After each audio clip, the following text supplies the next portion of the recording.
நாட்களிலே மோசே சகல இஸ்ரவேல் ஜனங்களையும் விடுவித்து கொண்டு வந்தார். மோசேயின் வாழ்விலே ஒரு 3 பிரிவுகளாக அந்த வாழ்வில் இருந்து சில பாடங்களை கற்றுக்கொள்ள தேவன் கிருபை தந்தார்.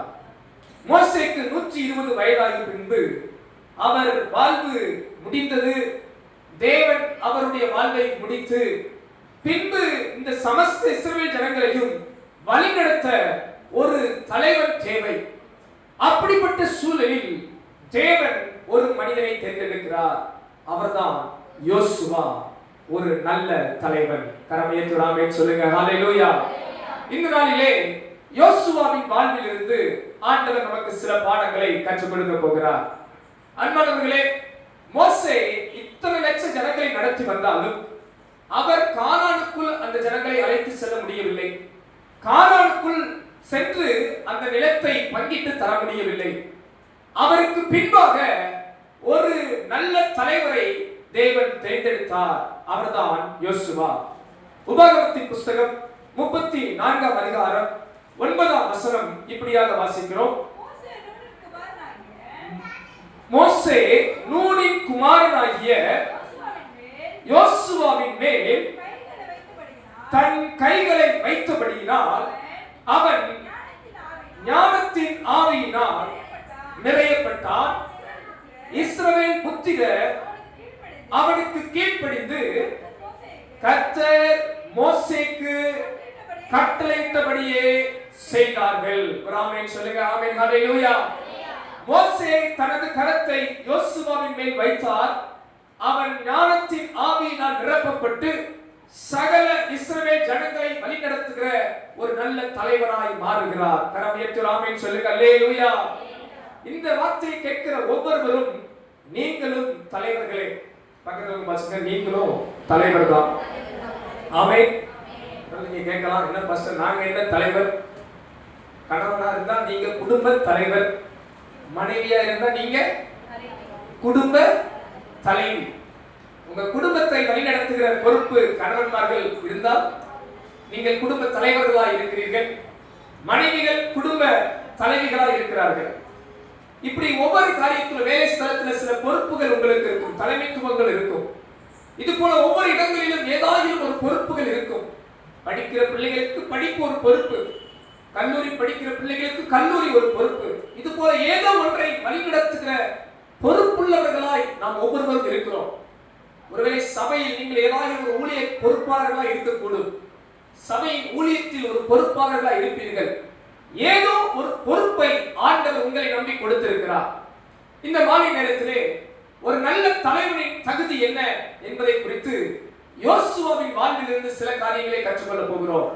அங்க ஏற்கனவே சொன்னது போல நமது நேரங்கள் குறுகிய நேரமா இருக்கிறபடியால் தேவையான அத்தியாவசியமான சில முக்கியமான ஆவியானவர் நம்மோடு பேச விரும்புகிற காரியங்களை மட்டும் பகுத்து தொகுத்து ஒவ்வொரு கதாபாத்திரத்தில் இருந்தும் ஒவ்வொரு தேவ மனிதர்கள் வாழ்வில் இருந்தும் 3 சத்தியங்களை கற்றுக்கொண்டு வருகிறோம்.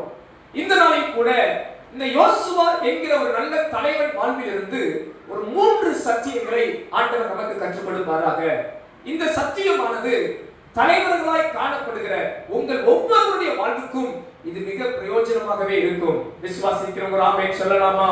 ஆமென் ஹல்லேலூயா. முதலாவது ஒரு தகுதி, ஒரு நல்ல தலைவனின் தகுதி என்ன? யோசுவாவின் புஸ்தகம் 1 அதிகாரம் 1 வசனம் இப்படியாக சொல்கிறது. கர்த்தருடைய தாசனாகிய மோசே மரித்த பின்பு கர்த்தர் மோசேயின் ஊழியக்காரனான நூனின் குமாரன் யோசுவாவை நோக்கி ஆமென் சொல்லுங்க. அல்லேலூயா. கர்த்தருடைய தாசனாகிய மோசே மரித்தார். மரித்த பின்பு தேவன் தெரிந்தெடுத்த தலைவன் யார் என்று கேட்பீர்கள் என்றால் வேதம் சொல்லுகிறது, இவன் பெயர் வெறும் யோசுவா என்று சொல்லாமல் இவன் யார் என்றால் மோசேக்கு இவன் ஒரு ஊழியக்காரனாய் இருந்தான். வேதம் இவருக்கு கொடுக்கிற பட்டத்தை பாருங்கள். வேதம் இவரை அறிமுகப்படுத்துகிற அறிமுகத்தை பாருங்கள். இந்த யோசுவா மோசேயின் ஊழியக்காரன். அப்படிப்பட்ட அந்த ஊழியக்காரனை அழைத்துதான், மோசேயின் பணிவிடைக்காரனை அழைத்துதான், மோசேக்கு வேலைக்காரனாய் இருந்த அந்த வேலைக்காரனை அழைத்துதான் கானானுக்கு கொண்டு போகும் பொறுப்பை தந்தார். கரம் ஏற்று ஆமென் சொல்லுங்க. ஹல்லேலூயா. ஒரு நல்ல தலைவன் எப்பொழுதும் ஒரு நல்ல தொண்டனாய் இருப்பான். ஆமென் சொல்லுங்க. ஹல்லேலூயா. ஒரு நல்ல தலைவன் எப்பொழுதும் எப்படி இருக்கணும்? ஒரு நல்ல தொண்டனாய் இருக்க வேண்டும். சிந்தித்து பாருங்கள். மோசேக்கு பின்பு இந்த சுமார் வேத பண்டிதர்கள் கணக்கிடுகிறார்கள் 6 லட்சம் புருஷர்கள் எகிப்திலிருந்து கிளம்பினார்கள். 6 லட்சம் புருஷர்கள் என்றால் 6 லட்சம் மனைவிகள், 12 லட்சம்.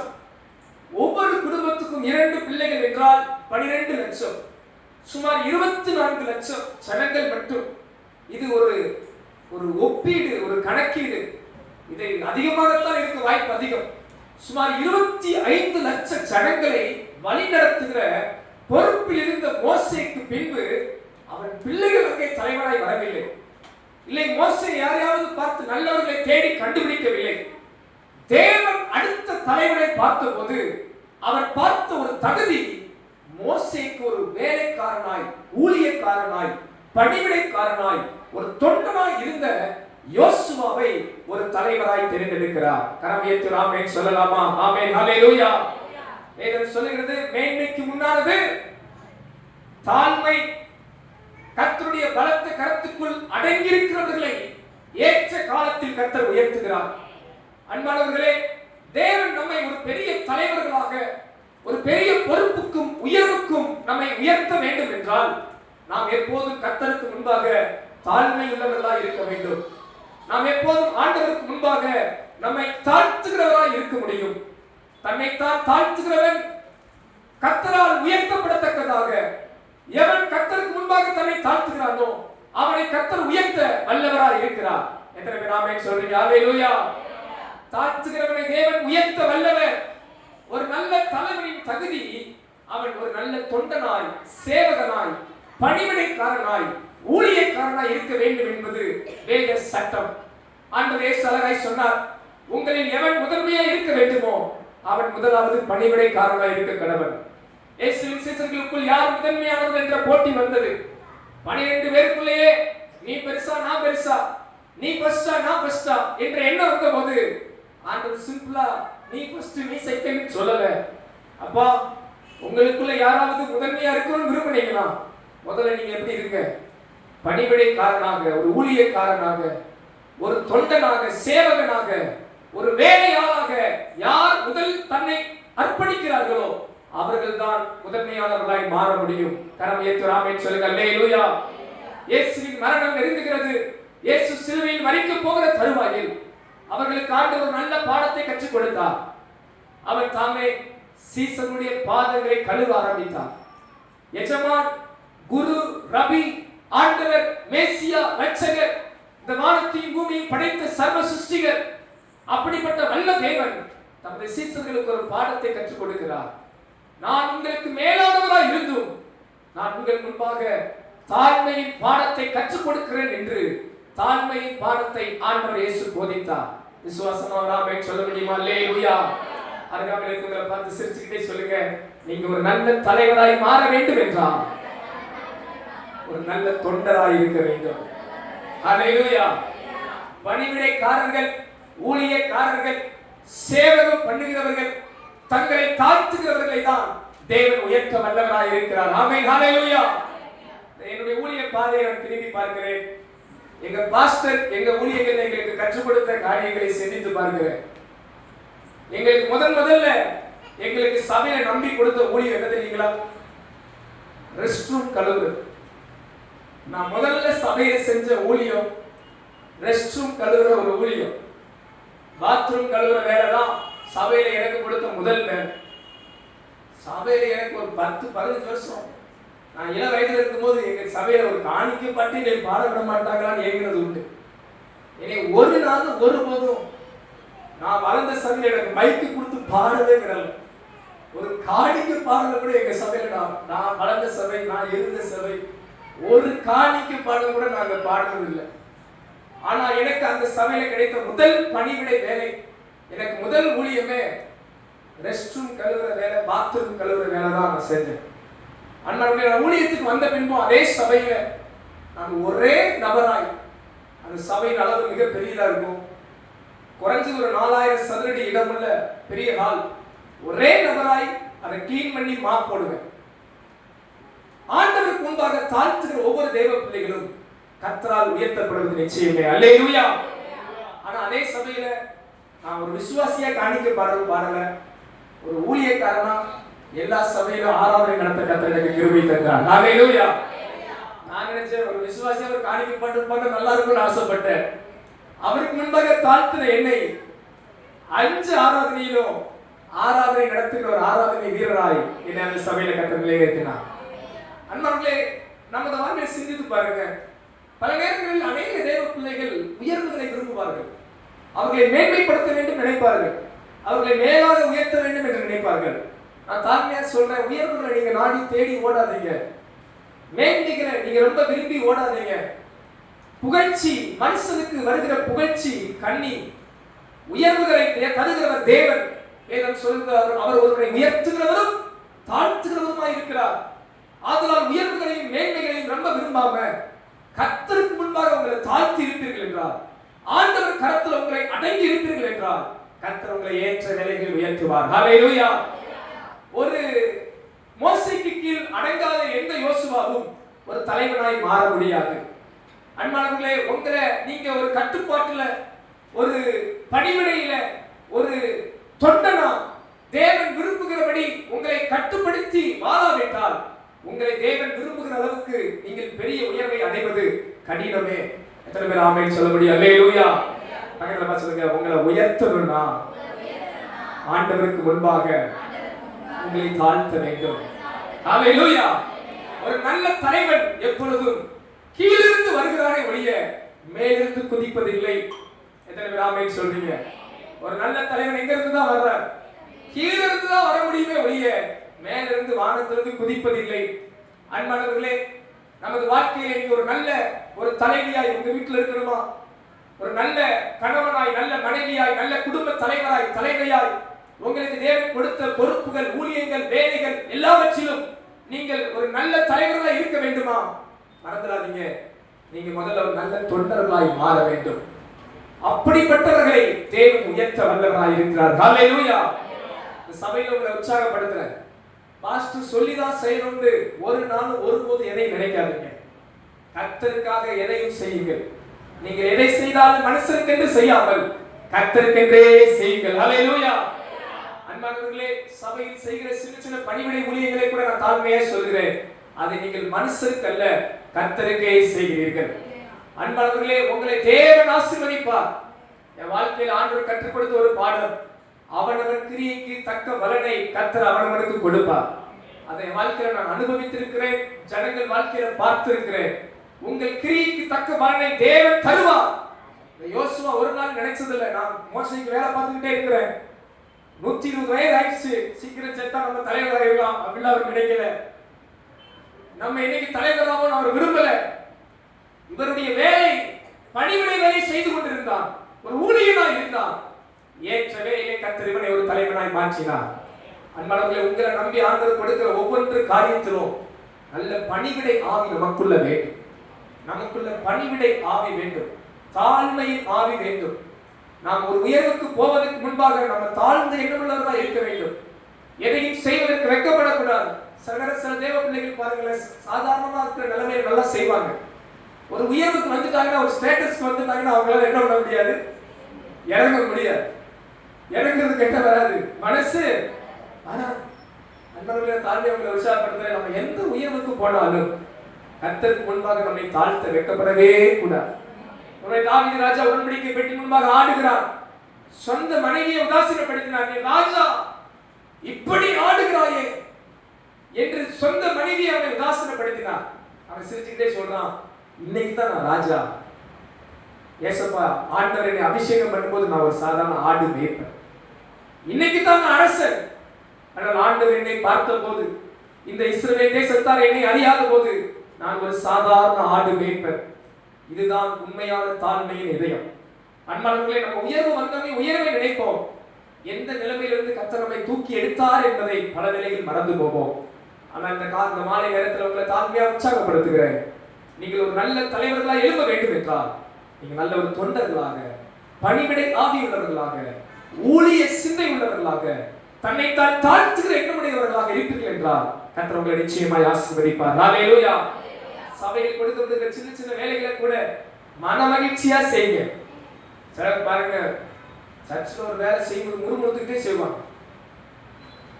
உள்ள முறுமுறுக்கும், வெளியே வேலை நடக்கும். ஏன்னா நாங்கள் அப்படியே கடந்து வந்திருக்கிறோம்ல, என் பாஸ்டர் வேலை கொடுத்துருவேன், உள்ள முடங்கிக்கிட்டே செய்வான். இன்னைக்கு மாட்டிக்கிட்டேன், அவர் கண்ணில் சிக்கிட்டோமே அப்படின்னு இருப்போம். உள்ளுக்குள்ள முறுமுறுக்கும், வெளியே வேலை நடக்கும். ஏன்னா வேலை செய்யல போயிட்டா பாஸ்டர் திட்டா என்ன பண்றது அப்படின்னு மாதிரி செஞ்சுக்கிட்டு இருப்போம். நான் அவங்களை உற்சாகப்படுத்துறேன். உங்க உள்ளத்தை கர்த்தர் பார்க்கிறார். எனக்கு அன்னைக்கு சொல்லிக் கொடுக்க ஆள் இல்லை, இன்றைக்கு நான் உங்களுக்கு கற்றுக் கொடுக்குறேன்.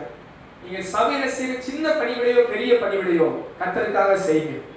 தாழ்மையா ஒரு கேள்வி உங்களை கேட்கிறேன், ஒரு ஏவுதல் கேட்கிறேன். நீங்க யாருமே சொல்லாம சபையை நீங்களே என்னைக்காவது சுத்தம் பண்ணிருக்கீங்களா? நீங்களே என்னைக்காவது? யாருமே சொல்ல பாஸ்டர், பண்ண சர்ச்சை வாழ்க்கை இருந்துச்சு, இல்லை குப்பையா இருந்துச்சு, ஏதோ ஒன்று இருந்துச்சு, பதில் சொல்ல வேண்டாம், மனசுல வச்சுக்கோங்க. நீங்களே நீங்க சுத்தம் பண்ணிருக்கீங்களா? நீங்களே அதை கிளீன் பண்ணிருக்கீங்களா? நீங்களே அதை கவனிச்சு பார்த்துருக்கீங்களா? ஒரு இதுல ஏதோ ஒரு காரியம் சபைக்கு நான் செய்யணும், நான் அதை முன்னெடுத்து செய்யணுன்ற ஒரு பணிவிடை ஆவி உங்களுக்குள்ள இருந்தா நீங்க பாக்கியவான்களா இருப்பீர்கள். ஒருவேளை இதுவரை நம்ம செய்யாம இருக்கலாம், யாருக்கு கற்றுக் கொடுக்காம இருந்திருக்கலாம். ஆனா இன்றைக்கு ஆண்டவர் உங்களை ஒரு பெரிய தலைவர்களாய் மாற்ற விரும்புகிறார். அதுக்கு முதல்ல நம்ம ஒரு தொண்டர்களாய் ஒரு கீழான இடத்திலிருந்து மேலான இடத்துக்கு வருவோம். அல்லேலூயா. சில இடங்களில் நான் விசுவாசிகள் முறுமுறுக்கிறத பார்த்துருக்கிறேன். நம்ம சபையில இல்லை, சிலர் சொல்லுவாங்க, என்னைய கனம் பண்ணல, எனக்கு என்னைய அப்ரிஷியேட் பண்ணல, இல்லை என்னை பார்த்து ஸ்தோத்திரம் சொல்லல. அன்பானவர்களே, கனம் பண்ணுவதில் முந்திக் கொள்ளுங்கள் என்று வசனம் சொல்கிறது. அன்பானவர்களே, நீங்க யாரோ ஒருத்தவங்க கனம் பண்ணுவாங்க காத்திருக்காதீங்க. சபையில கூட தாழ்மையா சொல்றேன், அவங்க என்னை விசாரிக்கல, இவங்க என்னை விசாரிக்கல நினைக்காம, நான் ஒரு தாழ்மையுள்ள இதயம் உடையவன், நான் முந்தி போய் அவர்களை விசாரிக்க வேண்டும் என்று நீங்க ஒரு முறை செஞ்சு பாருங்க, அவங்க உங்களுக்கு 100 முறை செய்வாங்க. அல்லேலூயா. அவங்க என்னை விசாரிக்கல, இவங்க எனக்கு ஸ்தோத்திரம் பண்ணல என்று சொல்லாதீங்க. குறிப்பா இன்னும் இளம் பிள்ளைகளுக்கு அவங்க கத்துக்க மாட்டாங்க. அவங்களுக்கு பெரியவர்கள், வளர்ந்தவர்கள், முதிர்ந்தவர்கள் நாம் முன்னோடியாய் அவர்களுக்கு ஸ்தோத்திரம் சொல்ல, அவர்களை அதை பழக்குவிக்க கர்த்தர் நமக்கு கிருபை தருவாராக. ஹல்லேலூயா. சில நேரம் இளம் பிள்ளைகளை பார்த்து நான் முதல்ல அவங்களை பார்த்து பிரைஸ் லார்ட் தம்பின்னு சொல்லுவேன். பிரைஸ் லார்ட் தங்கச்சி, பிரைஸ் லார்ட்மா பேரை சொல்லி அப்படின்னு நான் சொல்லுவேன். ஏன்னா அவங்கள பாஸ்டர் வந்திருக்கிற ஸ்தோத்திரம் சொல்லுன்னு சொன்னா நல்லா இருக்காது. நான் ஸ்தோத்திரம் சொன்னா அவங்களுக்கு புரியும், நம்ம தான் என்ன பண்ணணும், கனம் பண்ணணும் என்று அவர்கள் முதலாவது கனம் பண்ணுகிறவர்களாய் மாறுவார்கள். அல்லேலூயா. அப்ப ஒரு நல்ல தலைவன் எப்பொழுதும் ஒரு நல்ல தொண்டன் இருந்து வருகிறார். எத்தனை பேர் ஆமென் சொல்றீங்க? அல்லேலூயா. எத்தனை பேர் நீங்க ஒரு நல்ல தலைவர்களாய் மாற போகிறீர்கள்? கரங்களை அசைத்து அல்லேலூயா சொல்லலாமா? பக்கத்துல இருக்கிற பார்த்து சொல்லுங்க, நீங்க தான் நல்ல தலைவர்கள். சந்தோஷமா சொல்லுங்க, நீங்க தான் நல்ல தலைவர்கள். அல்லேலூயா. இரண்டாவது ஒரு காரியம், ஒரு நல்ல தலைவனின் தகுதி என்ன? யாத்திராகமத்தின் புத்தகம் 33ஆம் அதிகாரம் 11ஆம் வசனம்.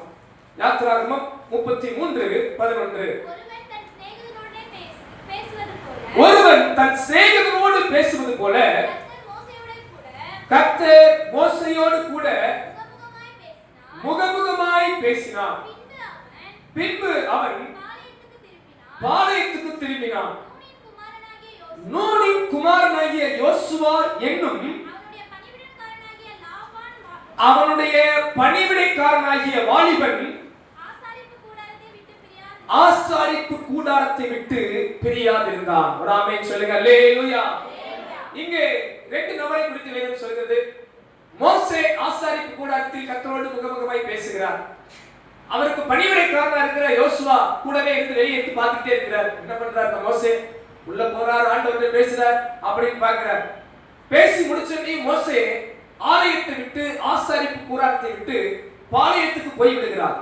வேதம் சொல்லுகிறது, மோசேயின் பணிவிடைக்காரனாகிய வாலிபன். வாசித்த அந்த பிள்ளைக்கு கை தட்டுங்க பார்க்கலாம். அல்லேலூயா. சூப்பர். வாலிப பிள்ளைகள் நல்லா போட்டி போட்டு வசனங்களை வாசிங்க, வேதத்துல வளருங்க, கிருபையில வளருங்க, வரங்களில வளருங்க, வேத வசனங்களில வளருங்க. யோசுவா என்கிறவன் வாலிபன். இன்னைக்கு சபையில அநேக வாலிபர்கள் அமர்றதே ரொம்ப கவலைப்படுறாங்க. எங்கெங்கயோ போய் உட்கார்றதுக்கு அவங்களுக்கு நேரம் இருக்கும். எங்க உட்கார்றதுக்கு நேரம் இருக்காது, சபையில உட்கார்றதுக்கு நேரம் இருக்காது. அன்பானவர்களே, சபைதான் உருவாக்குகிற இடம். பாருங்க, யோசுவா என்கிற வாலிபன் மோசே போயிட்டார். ஆசாரிப்பு கூடாரத்தை விட்டு யார் போயிட்டா? செஞ்சுக்கிட்டே சொல்லுங்க, பக்கத்துல மோசே போயிட்டார். ஆனா யார் போகல? யோசுவா போகல. வசனம் சொல்லுது, யோசுவா என்னும் வாலிபன் ஆசாரிப்பு கூடாரத்தை விட்டு பிரியாது இருந்தார். அல்லேலூயா. நீங்க எல்லா சர்ச்சிலும் யோசுவா போயிடுறாங்க. யார் தான் இருக்கிறாங்க? மோசே மட்டும் உட்கார்ந்து இருக்கு. ஏசப்பா யோசுவாவை காணோம், யோசுவாவை காணோம், யோசுவாவை காணோம். ஆனா அன்றைக்கு ஒரு நல்ல தலைவன் உருவாகுகிற இடம். மோசே போனாலும் யோசுவா ஆசாரிப்பு கூடாரத்தை விட்டு பிரியாது இருந்தார். இரண்டாவது ஒரு காரியம் அன்பானவர்களே, ஒரு நல்ல தலைவனின் தகுதியாய் யோசுவாவின் வாழ்வில் நாம் கற்றுக்கொள்கிற ஒரு காரியம், ஒரு நல்ல தலைவன் தனிமையில் உருவாக்கப்படுகிறார். தனிமையில் தேவனோடு உள்ள உறவில் உருவாக்கப்படுகிறார். சும்மா ஒருவன் ஒரு நல்ல தலைவராய் மாற முடியாது. நாம் எல்லாரும் குறைவுள்ளவர்கள். நாம் ஆண்டவரோடு நெருங்கி நெருங்கி நெருங்கி உறவாடுவதால் நமது வாழ்க்கை மாறும். ஜெபிக்காதவர்களுடைய வாழ்க்கை ஒரு நாளும் ஒருபோதும் மாறாது. எந்த தேவ பிள்ளை ஜெபிக்கிறார்களோ அவர்கள் தான் கிறிஸ்துவினோடு கூட கிறிஸ்துவின் உறவிலே, கிறிஸ்துவின் குணத்திலே, கிறிஸ்துவினால் வருகிற ஆசீர்வாதங்களால் நிரப்பப்பட முடியும். ஜெபிக்காத ஒருவர்கள் ஜெயம் பெற முடியவே முடியாது. நம்ம ஜெபிச்சிட்டோம், நம்ம பிள்ளை ஆசீர்வாதமா இருப்பாங்க கனவெல்லாம் காணாதீங்க. நம்ம ஜெபம் பண்ணிட்டோம், நம்ம உபவாசிக்கிறோம், அதனால நம்ம பிள்ளை நல்லா இருக்கும் நினைக்காதீங்க. அவங்க வயிறுக்கு அவங்க தான் சாப்பிடணும். பக்கத்துல பார்த்து சொல்லுங்க, தாயும் பிள்ளையும் ஒன்னானாலும் வாயும் வயிறும் என்னது? அவங்க பசிக்க யார்தான் சாப்பிடணும்? நினைச்சுக்க வேணாம். நம்ம நல்லா உபாசிச்சோம், நம்ம நல்லா ஜெபம் பண்ணிட்டோம், நம்ம பிள்ளை நல்லா இருப்பாங்க. அறியாமையில இருந்து குழந்தையா இருந்தா பரவாயில்ல. செபிக்கணும்னு தெரிஞ்சோம், ஆண்டவர் தேடணும்னு தெரிஞ்சோம், ஆலயத்துக்கு வரணும்னு தெரிஞ்சோம், உபவாசிக்கணும்னு தெரிஞ்சோம், அறிஞ்சோம், வழி விலகிறவங்களை நம்ம ஒண்ணு சொல்ல முடியாது. அன்பானவர்களே, தலைவர் என்பவன் தனிமையில் தேவனோடு உள்ள உறவில் உருவாக்கப்படுகிறார்கள். நான் தாழ்மையை சொல்றேன், இந்த நாட்கள்ல இந்த ஆவிக்குரிய சத்தியங்கள் நீங்க வேணா உங்களுக்கு அறியாம இருக்கும். வரும் நாட்கள்ல உங்களை குறித்து பல சாட்சி சொல்ல போகிறார். பாருங்க, உங்க வாழ்க்கை உருவாக்கப்பட்டிருக்கிறது. ஏனென்றால் இந்த கேட்கிற சத்தியம் வசனமாகிய விதை உங்களுக்குள்ளே பலன் கொடுத்து கொண்டிருக்கிறது, உங்களை மாற்றிக் கொண்டிருக்கிறது. நான் அப்படிப்பட்ட விசுவாசத்தோடு பேசுகிறேன். உங்களுக்குள்ளே ஆண்டவர் கிரியைகளை நடப்பித்துக் கொண்டிருக்கிறார். இது மாம்சத்தால் வருகிற வார்த்தைகள் அல்ல, ஆவியின் பலத்தினால் பேசப்படுகிற சத்தியங்கள். இந்த சத்தியம் நம்மை விடுதலையாக்கும். அன்பானவர்களே, இந்த ஜெப நாட்களில ஏதோ சாயந்தரம் வந்தோம் சபையோட இறந்து ஜெபிச்சோம் இல்லாதபடி ஒவ்வொரு நாளும் தனித்து தேவனோடு ஜெபிக்க உங்களை உற்சாகப்படுத்துகிறேன். நேரம் எடுத்து ஜெபம் பண்ணுங்க. சபை எப்போதெல்லாம் உங்களுக்கு திறந்திருக்கிறதோ அப்போதெல்லாம் ஜெப நேரமாய் பயன்படுத்திக் கொள்ளுங்க. சர்ச்சில் வந்து தனியா உட்கார்ந்து ஜெபிக்கிற ஒரு கிருபையை கேளுங்க. உங்களுக்கு நேரம் கிடைக்கும் போது நான் ஃப்ரீயா இருக்கிறேன் அப்படின்ற ஒரு நேரம் வந்தா நான் போய் ஜெபிக்கட்டும், சபையில ஜெபிக்கட்டும், ஆலயத்துல போய் ஜெபிக்கட்டும் என்ற வாஞ்சையும் விருப்பமும் இன்றைய இளம் பிள்ளைகளுக்கு உண்டானால் நலமா இருக்கும். கரமையத்துறல்லையா சொல்லுங்க அல்லேலூயா. இன்றைக்கு ஜெபிக்கிற இளம் பிள்ளைகள் எழும்புவார்களாக. இன்றைக்கு அடுத்த தலைமுறை கிறிஸ்தவத்தை குறித்து ஒரு பெரிய கவலை மாறும். ஏன்னா அடுத்த தலைமுறை தேவ பிள்ளைகள் ஜெபிக்கிற பிள்ளைகளா இல்லை. இன்றைக்கு ஜெபிக்கிற வாலிபர்கள் இல்லை. ஜெபிக்கிற வாலிபர்கள் சபையிலே குறைவு. எல்லா ஆவிக்குரிய சபைகளிலும் நான் சிந்தித்து சொல்கிறேன், நாம் பார்க்கிற எல்லா இடங்களிலும் ஜெபிக்கிற இளம் பிள்ளைகள் இல்லை. மற்ற இடத்தில் இருக்கிற இளம் பிள்ளைகள் உண்டு. சினிமா திரையரங்குகளில் இளம் பிள்ளைகள் உண்டு, மற்ற பொழுதுபோக்கு இடங்களில் இளம் பிள்ளைகள் உண்டு. ஆங்காங்கே அவர்கள் இஷ்டம் போல் இருக்கிற எல்லா இடங்களிலும் இளம் பிள்ளைகள் இருக்கிறார்கள். ஆனால் ஆலயத்தில் ஜெபிக்க, ஆராதிக்க, துதிக்க, கர்த்தரை தேட இன்றும் இளம் பிள்ளைகள் குறைந்திருக்கிறார்கள். அடுத்த தலைமுறையின் தலைவர்கள் எங்கே? அன்பானவர்களே, நம்ம வாரத்தோடு ஜெபிப்போம். ஒரு தலைவன் தனிமையில் தேவனோடு உள்ள உறவில் உருவாக்கப்படுகிறான். நீங்க ஜெபிக்காம ஒரு ஜெயம் பெறுவது கூடாத காரியம். இயேசுவே தமது சீசர்களுக்கு சொல்லிக் கொடுத்த ஒரு பாடம், நீங்கள் சோதனைக்கு உட்படாதபடி விழித்திருந்து ஜெபம் பண்ணுங்கள். யோசுவா என்னும் தலைவன் ஏதோ மோசே அவரை உருவாக்கிட்டார் நினைக்காதீங்க. இல்ல மாணவர்களே, மோசே கூட இருந்து இருந்து யோசுவா கற்றுக்கொண்டார். நீங்க யாரு கூட அதிகம் இருக்கிறீங்க? நீங்க யாரு கூட அதிகம் இருக்கிறீங்களோ அப்படிப்பட்டவங்களுடைய சுபாவங்கள், அப்படிப்பட்டவங்களுடைய ஆசீர்வாதங்கள் உங்களுக்கு கடந்து வரும். இன்னைக்கு நிறைய பேருடைய பிரச்சனை என்ன தெரியுங்களா? நிறைய பேர் ஜெபிக்காதவங்களோட அவங்க நேரம் செலவிடுறதுனால, பக்தி இல்லாதவங்களோட அவங்க நேரம் செலவிடுறதுனால, உலகத்தோடய அவங்க நேரம் செலவிடுறதுனால உலகத்துக்குரியவர்களாகவே வாழ்ந்து விடுகிறார்கள். இந்த மாலை நேரத்தில் உங்களை உற்சாகப்படுத்துறேன். நீங்க ஒரு நல்ல தலைவர்களாக எழும்ப வேண்டும் என்று நான் விசுவாசிக்கிறேன். நீங்க தனிமையில் தேவனோடு உங்க நேரத்தை செலவிடணும்னு நான் விசுவாசிக்கிறேன். நீங்க ஆலயத்துல ஒரு ஜெபிக்கிற பிள்ளையா மாறணும்னு நான் விரும்புறேன். கர்த்தர் உங்கள் ஒவ்வொருவரையும் ஒரு நல்ல தலைவர்களாய் மாற்ற விரும்புகிறார். கரம் உயர்த்தி ஆமென் சொல்லலாமா? அல்லேலூயா சொல்லுங்க. கையை உயர்த்தி, ஆண்டவரே என்னை ஒரு நல்ல தலைவராய் தலைவியாய் உருவாக்குவீராக. இந்த 40 நாள் ஜெபங்களிலும் கர்த்தர் உங்களை எப்படி உருவாக்க போகிறார்? இங்கிருக்கிற இளம் பிள்ளைகளை உருவாக்க போகிறார். சிறு பிள்ளைகளை வருகிற காலங்களில் உருவாக்குவாராக. இயேசுவின் நாமத்தில் நல்ல கரங்களை தட்டி ஆண்டவர் நாமத்தை மகிமைப்படுத்துவோமாக. ஹalleluya. சீக்கிரமாய் கடைசி ஒரு காரியம். ஒரு நல்ல தலைவனின் தகுதி என்ன? என்னாகமத்தின் புத்தகம் 14ஆம் அதிகாரம் 6ஆம் வசனத்திலிருந்து சில வசனங்களை வாசிக்க போகிறோம். தேசத்தை சுற்றி பார்த்தவர்களில் நூனின் குமாரனாகிய யோசுவாவும் 14ஆம் அதிகாரம்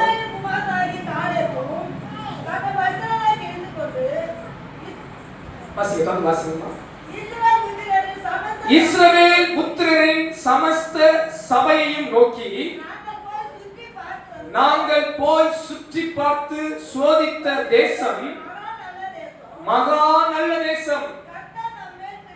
கர்த்தர் நம்மேல் பிரியமாய் இருந்தால் அந்த தேசத்திலே நம்மை கொண்டு போய் பாலும் தேனும் ஓடுகிற அந்த தேசத்தை நமக்கு கொடுப்பார். கரம் உயர்த்தி ஆமென் சொல்லுங்க. அல்லேலூயா. மூன்றாவது ஒரு காரியம் கவனியுங்கள் அன்பானவர்களே. ஒரு நல்ல தலைவரின் தகுதிகள் என்ன? யோசுவாவின் வாழ்வில் பார்க்கிறோம். இஸ்ரவேல் ஜனங்கள் கானானை சுதந்திரிக்க போகிற நேரம் மோசே 12 கோத்திரத்திலிருந்தும் 12 பேரை தெரிந்து கொண்டு போய் சுதந்திரிக்கிற அந்த கானான் தேசத்தை வேவு பார்க்க அனுப்புகிறார். அந்த தேசம் எப்படிப்பட்ட தேசம்? நலமான தேசமா? அந்த தேசத்திலே நாம் போய் சண்டையிட்டு வெற்றி பெற முடியுமா? நாம் சுதந்திரிக்க முடியுமா என்று வேவு பார்க்க இந்த 12 பேர் போகிறார்கள். அப்படி போனவர்களில் ஒருவன் யோசுவா. வேவு பார்த்து வந்த 12 பேரில் 10 பேர் சொன்ன காரியம் என்ன தெரியுமா?